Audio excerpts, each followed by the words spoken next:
अस्सलाम वालेकुम दोस्तों, उम्मीद है आप सब लोग खैरियत से होंगे। बात करेंगे यूक्रेन, यूरोप और दीगर कंट्री के वीज़ा के मतलब। कल वीडियो डाली थी एक, बहुत सारे दोस्त साहब ने कमेंट्स किए, मोस्टली को रिप्लाई कर दिया गया और बाकी को रिप्लाई कर दिया जाएगा। बाकी जिनका रिप्लाई मिस हो जाए उनके लिए माजरत। तो क्योंकि बहुत सारे कमेंट आए, बीच में तंबाकू भी था, तो तंबाकू का रिप्लाई करना जो है ना मुनासिब नहीं है।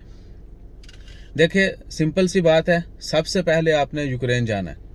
और वो क्यों जाना है वो आप सबको पता है। जिनको थोड़ा बहुत पता है इन चीज़ों का कि लोग गल्फ में आके ये सारा कुछ करने के बाद आगे ट्राई करते हैं, डेफिनेटली दे विल अंडरस्टैंड।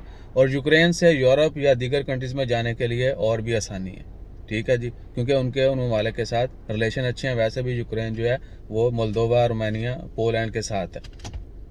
उसके बाद है जी, खर्चा कितना होता है। यूक्रेन का वर्क परमिट जो है 1 साल का, उसकी फ़ीस है जी $5000। हमने सिर्फ वीज़ा के पैसे लेने हैं आपसे, वीज़ा लेके देना है आपको, वहाँ पे आपकी एंट्री होनी है और वर्क परमिट बना के देना है। ट्रैवलिंग के, रहने के, खाने के, सारा कुछ आपने, बाकी सारे खर्चे आपके अपने। 2 साल के लेना होगा तो 1500, 2000 या $3000 इससे ज़्यादा होंगे। 2000 के लगभग डॉलर जो हैं वो ज़्यादा देने पड़ेंगे। सबसे पहले आप यूक्रेन जाएंगे, किसी भी मुल्क में जाना है, यूक्रेन जाना है। यूक्रेन में आपका जब लेबर कार्ड बन जाएगा, जिस तरह ओमान में लेबर कार्ड होता है, वहाँ पर वर्क परमिट बोलते हैं या रेजिडेंस कार्ड बोल रहे हैं, तो वो बनने के बाद आपका अगला केस अप्लाई होना है। और यूरोप के लिए फिर वहाँ पे 5 से 7 हज़ार डॉलर आपके वहाँ से लगने हैं। That's it. हमारा इसमें काम क्या है कि हमने हर चीज़ आपको तैयार करके देनी है, आपका वीज़ा लगना है तो क्या के आपने पैसे देने, अदरवाइज माशे बाकी सर्विस चार्ज जो भी होते हैं थोड़े बहुत वो हम निगोशिएट कर लेते हैं, क्योंकि आपकी भी एफर्ट्स होनी है, हमारी भी होनी है। और मोस्टली हमारा जो है क्या कहते हैं कि कार्रवाई का तरीका वो ये है कि सिर्फ वही केस फॉरवर्ड किए जाते हैं जिनके ऊपर 99.9% चांसेस होते हैं कि इनका वीज़ा अप्लाई होगा, रिजेक्ट नहीं होगा। क्योंकि अगर आपका रिजेक्ट हो जाए एक दफ़ा किसी भी कंट्री से, स्पेशली यूरोप के किसी मुल्क से आपका वीज़ा जो है अगर रिजेक्ट हो जाता है, तो बाद में वहाँ का वीज़ा लगना बहुत मुश्किल हो जाता है। हम नहीं चाहते कि हमारे थ्रू किसी का वीज़ा रिजेक्ट हो और वो फ्यूचर में भी खजल खवार हो। ये सूरत हाल है। इसके अलावा और क्या है, हाँ, इसके अलावा मेजर कोई अभी तक अपडेट नहीं है। अगर आपको मज़ीद कुछ जानना हो तो हम कोशिश करेंगे कि अपने दोस्त जो हमारे उधर रहते हैं उनसे बोलेंगे वो अपनी ज़बान में भी जो है ना कुछ वीडियोस बना के शेयर कर दें, ताकि you people can understand well. और बाकी तुर्की के लिए जाना हो किसी ने तो भी वेलकम। तुर्की के वीज़ा के लिए 100 रियाल पर एप्लीकेशन फ़ीस है।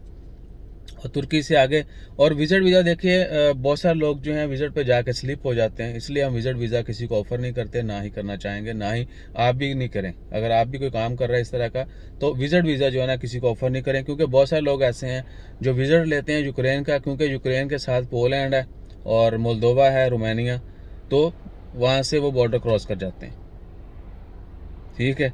और बाद में इमेज किसकी ख़राब होती है, हम जैसे लोगों की, या जो भी ये काम करता है उनकी। इसलिए वो जो है कोई नहीं चाहता कि आप किसी के बिहाफ पे किसी को आपको इनविटेशन आए, एप्लीकेशन आए और आप उनको वीज़ा अप्लाई कर दें और उसके बाद क्या बंदा आए और वहाँ से आगे कहीं और स्लिप हो जाए। तो वो तो खैर गया जहाँ भी जाना था, पीछे जो है ना लॉ लग जाते हैं। तो इंशाल्लाह ताला खैर बाकी मज़ीद डिटेल जो टाइम टू टाइम शेयर करते रहेंगे।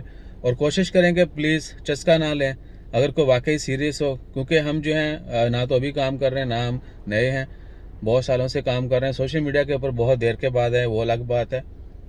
तो प्लीज़ तंग नहीं किया करें। स्पेशली हम जब हर कमेंट का रिप्लाई करते हैं तो लोग समझते हैं कि भाईजान इनू दब दो, ठीक है। मैं अकेला बंदा हूँ, मेरी टीम में कोई बंदा शामिल नहीं है। कोई शामिल होना चाहता हो, ओमान में रहता हो और इन चीज़ों से वाकिफ़ हो, तो डेफिनेटली वी विल शेयर।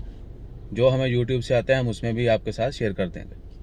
तो क्या है कि फिर कमेंट्स का आपको रिप्लाई करना पड़ेगा, टाइम टू टाइम आपको कंटेंट जो है सारा कुछ वो मैनेज करना पड़ेगा। अगर कोई बंदा ये काम भी करना चाहते हो तो let us help, let him help us and we will help him out. तो ये सूरत हाल है। बाकी 1000 क्वेश्चन होंगे आपके जहन में, मैंने मोटा मोटा आपको बता दिया। अपना ख्याल रखिएगा, दुआ में याद रखिएगा। जज़ाकल्लाह, अल्लाह हाफिज़।